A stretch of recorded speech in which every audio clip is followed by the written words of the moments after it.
way of abundance, the way of abundance, and a great deal of this message today will be taken from the work of the great Florence Scovel Shinn. But first I want to open with a prayer treatment from the great Dr. Joseph Murphy, and he calls this an effective prosperity prayer. So let's listen to these words and just accept the words as the truth for us, and let that shift in our consciousness shift towards a greater increase in all things good, including money. He writes, I know there is only one source, the life principle from which all things flow. It created the universe and all things therein contained. I am a focal point of the divine presence. My mind is open and receptive. I am a free-flowing channel for harmony and beauty, guidance, wealth, and the riches of the universe. I know that health and wealth and success are released from within and appear without. I am now in harmony with the infinite riches within and without. And I know these thoughts are sinking into my subconscious mind and will be reflected on the screen of space. I wish for everyone all the blessings of life. I am open and receptive to God's riches, spiritual, mental, and material, and they flow to me in avalanches of abundance, and so it is. Amen. So how many of us can say those words, they flow to me, God's riches, spiritual, mental, and material, flow to me in avalanches of abundance. So we can just take those words into our mind and just say, that's the truth for me too. This is the truth for me too. I am not burdened by thoughts of the past or future. One is gone, the other is yet to come. By the power of my belief coupled with my purposeful, fearless actions and my deep rapport with God, my future is created and my abundance made manifest. I ask and accept that I am lifted in this and every moment into a higher truth. My mind is quiet. From this day forward, I give freely and fearlessly into life, and life gives back to me with magnificent increase. Blessings come in expected and unexpected ways. God provides for me in wondrous ways. I am indeed grateful, and I let it be so. And as we read in the book of Proverbs 11:25, the generous will prosper. Those who refresh others will themselves be refreshed. The generous will prosper. Those who refresh others will themselves be refreshed. And so we go from these wonderful words of power and wisdom, these wonderful words that just reaffirm those words from the key of life, which is the Lord's Prayer. Jesus tells us, you give us this day our daily bread, this you being the Father being Spirit. You give us this day through our consciousness of faith and through our consciousness of realizing that our good comes to us from expected and unexpected ways, that we allow ourselves to receive from whatever channel it is that the infinite must move through in order to prosper us, to heal us, and to bless us today and every day. Let's look at these words from Florence Scovel Shinn. Once again, this is from The Way of Abundance, from her book, The Secret Door of Success. She writes, the way of abundance is a one-way street. As the old saying goes, there are no two ways about it. We are either heading for lack or heading for abundance. The person with a rich consciousness and the person with a poor consciousness are not walking on the same mental street. There is a lavish supply, divinely planned for each individual. The rich person is tapping it for rich thoughts produce rich surroundings. As we change our thoughts, and in the twinkling of an eye, all our conditions can change. Our world is a world of crystallized ideas, crystallized words. Sooner or later, we reap the fruits of our words and our thoughts. Words are bodies or forces which move spirally and return in due season to cross the lives of their creators. People who are always talking lack and limitation reap lack and limitation. We cannot enter the kingdom of abundance bemoaning our lot. She writes, I know a woman who had always been limited in her ideas of prosperity. She was continually making her old clothes do instead of buying new clothes. She was very careful of what money she had and was always advising her husband not to spend so much. She said repeatedly, I don't want anything I can't afford. She couldn't afford much, so she didn't have much. Suddenly her whole world cracked up. Her husband left her, weary of her nagging and limited thoughts. She was in despair when one day she came across a book on spiritual healing that explained the power of thought and the power of words. She realized that she had invited every unhappy experience by wrong thinking. She laughed heartily at her mistakes and decided to profit by them. She determined to prove the law of abundance. She used what money she had fearlessly to show her faith in her invisible supply. She relied upon God as the source of her prosperity. She no longer voiced lack and limitation. She kept herself feeling and looking prosperous. Her old friends scarcely recognized her. She had swung into the way of abundance. More money came to her than she had ever had before. Unheard of doors opened, amazing channels were freed. She became very successful in a work she had had no training for. She found herself on miracle ground. What had happened? She had changed the quality of her words and thoughts. She had taken God into her confidence and to all of her affairs.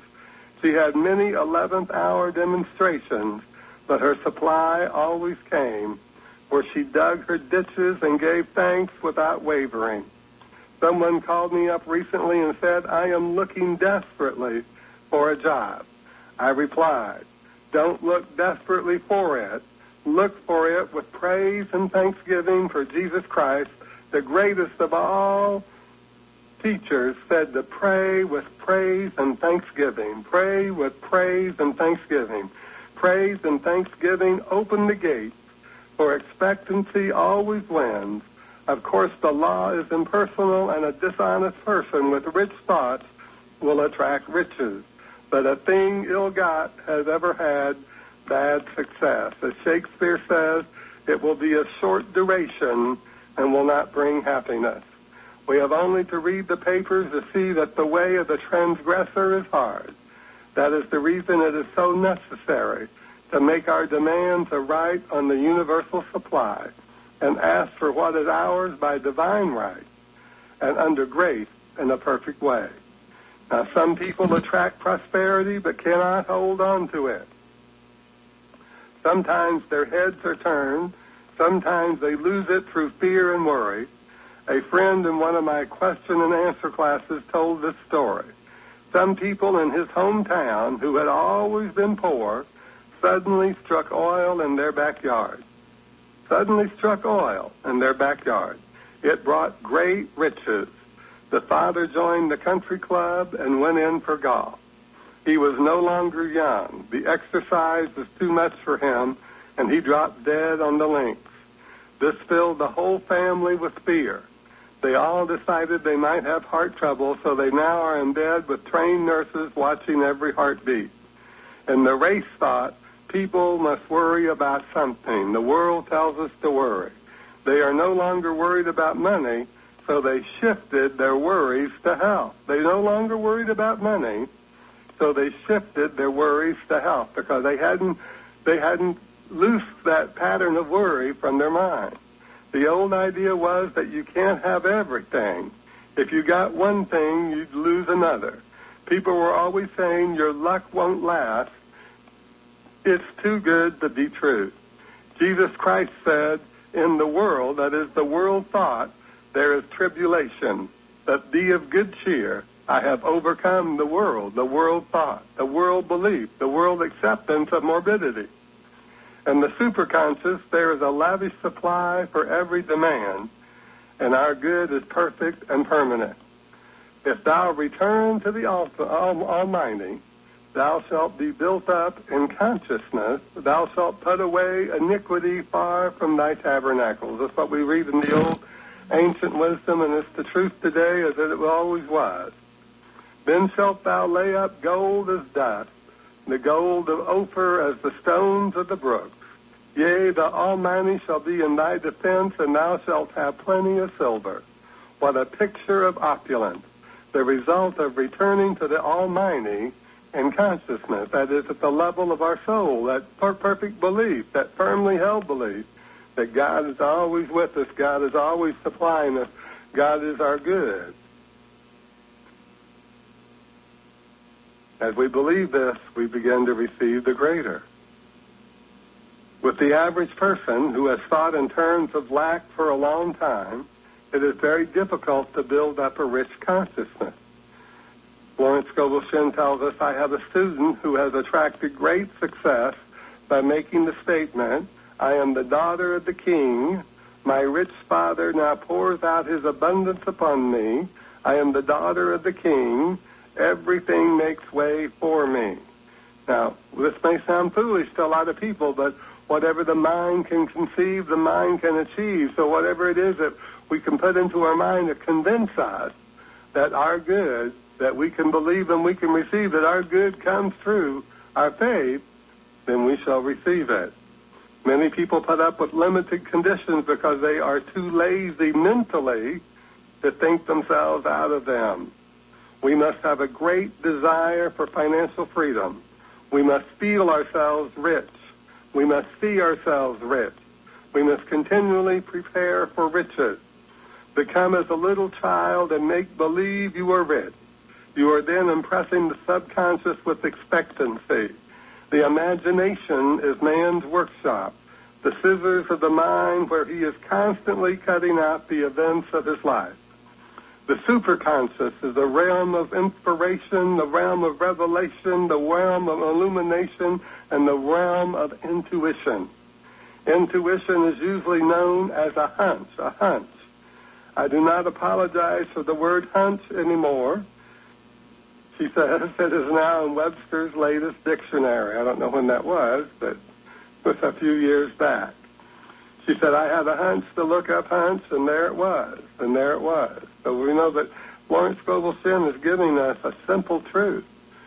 But this simple truth goes all the way back to the ancient wisdom. It goes all the way back to the primitive cultures of the Old Testament. Once again, those words from Proverbs 11:25. The generous will prosper. Those who refresh others will themselves be refreshed. The generous. Let's be generous with our time with God. Let's be generous with our praise and thanksgiving to God. Let's be generous with our thoughts of the good, with our thoughts of realizing ourselves, seeing ourselves, actively living a good life, a joyful life, a prosperous life, and an opulent life. The superconscious, she tells us, is the realm of perfect ideas. That's the level of soul. The great genius carries his thoughts from the superconscious. That means from that higher self that we draw from, that higher realm of thought from God. Without the vision, imagination, that is, my people perish. Without the vision, without imagination, people perish. When people have lost the power to image their good, they perish or go under. They lose their good. It is interesting to compare the translation of the French and English Bibles. In the 21st verse of the 22nd chapter of Job, we read, Acquaint now thyself with him, and be at peace. Thereby good shall come unto thee. In the French Bible, we read, Attach thyself to God, and you will have peace. Thou shalt thus enjoy happiness. The 23rd verse, If thou return to the Almighty, thou shalt be built up, and thou shalt put away iniquity far from thy tabernacles. In the French translation we read, Thou shalt be reestablished if thou returnest to the Almighty, putting iniquity, that is, the losses, the fears, the limitations behind us, far off from your dwelling.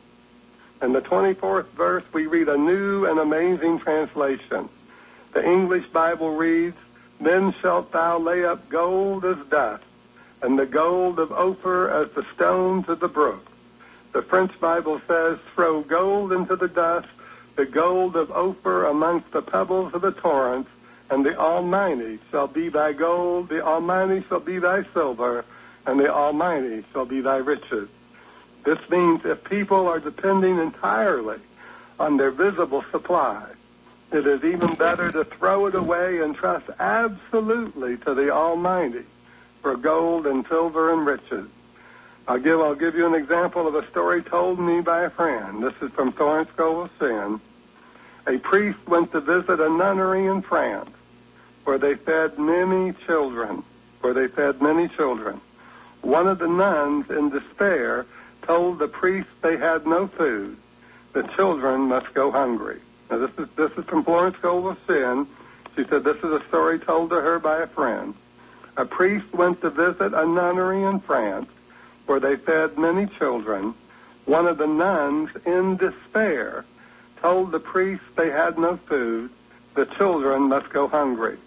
She said that they had but one piece of silver about the value of $0.25. One piece of silver about the value of $0.25. They needed food and clothing. The priest said, "Give me the coin. Give me the coin." She handed it to him, and he threw it out the window.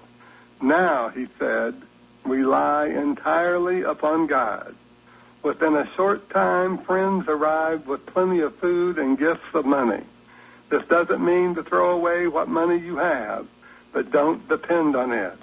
Depend upon your invisible supply, the bank of your imagination. Let us now attach ourselves to God and have peace, for he shall be our gold, our silver, and our riches. The inspiration of the Almighty shall be my defense, and I shall have plenty of silver. So let's know that if we allow ourselves to believe, we don't know. When we allow ourselves to believe in that infinite, invisible supply, we don't know just how much we can receive. But we do know that we can receive from expected and unexpected channels, that God is our supply, that God does give us each day our daily bread, but it's up to us to receive it. So in order for us to receive it, we must displace those old thoughts of worry and doubt and fear, those old thoughts of smallness, and allow ourselves to embrace the allness of God in our mind, the glory of God in our mind, the joy of God in our mind, the love of God in our mind every day. Let's let these words enter our mind today in a greater way, in a more wonderful way. Let's realize this for each and every one of us. Know this is the truth for you. Feel the truth of this. From the light of God that I am, from the love of God that I am, from the power of God that I am, from the heart of God that I am, I declare, I dwell in the midst of infinite abundance. The abundance of God is my infinite source. The river of life never stops flowing. It flows through me into lavish expression. Good comes to me through unexpected avenues, and God works in a myriad of ways to bless me. I now open my mind to receive my good. Nothing is too good to be true. Nothing is too wonderful to have happen. With God as my source, nothing amazes me. I am not burdened by thoughts of past or future. One is gone, the other is yet to come. By the power of my belief, coupled with my purposeful, fearless actions and my deep rapport with God, my future is created and my abundance made manifest. I ask and accept that I am lifted in this and every moment into higher truth. My mind is quiet. From this day forward, I give freely and fearlessly into life, and life gives back to me with magnificent increase. Blessings come in expected and unexpected ways. God provides for me in wondrous ways. I am indeed grateful, and I let it be so. And so it is, amen. And so it is, amen. Let's allow ourselves to believe in a greater way. Let's allow ourselves to use our divine imagination to take that image of ourselves, see ourselves the way we want to be, see ourselves the way God chooses for us to live. God put us on this earth so that we could live the good life, the joyful life. Not hold things against each other, not withhold things against ourselves. So many times people withhold from themselves, just like the woman in the story that Florence Scovel Shinn gave us from her book, The Secret Door to Success. So many people withhold from themselves thinking that somehow, some way, we have to hang on to everything. We have to get everything the cheapest way. We have to be the bargain hunter. We have to be able to get the lowest price. So they're realizing that our value is higher. We must place the highest value we can on ourselves and our mind, not in an arrogant way, but in a way that reflects the truth that we are created in that image, likeness of God, that God has clothed our spirit in human form and given us this gift of life here on planet Earth. And this life is ours to live abundantly and joyfully, with thanksgiving and praise for all the good that God has prepared for us and that God has given to us through our own faith and belief that resides in our own soul, our own consciousness. As Jesus said, I have come to tell you that you may have life and you may have it more abundantly, an abundant life. All we are accepting is that good which is mine. I'm not accepting. Each and every one of us never want to accept the good that is someone else's, but we want to accept the good that is ours today in a greater way and feel that increase generated by our faith and our belief that God is our all in all, that we can depend on God, that we can rely on our faith to demonstrate for us through all the things that come into our life experience that greater good, that abundant life that Jesus tells us is ours to experience. And so it is. Amen. Once again, I want to thank you for being with me this morning. It's been my great pleasure to have you.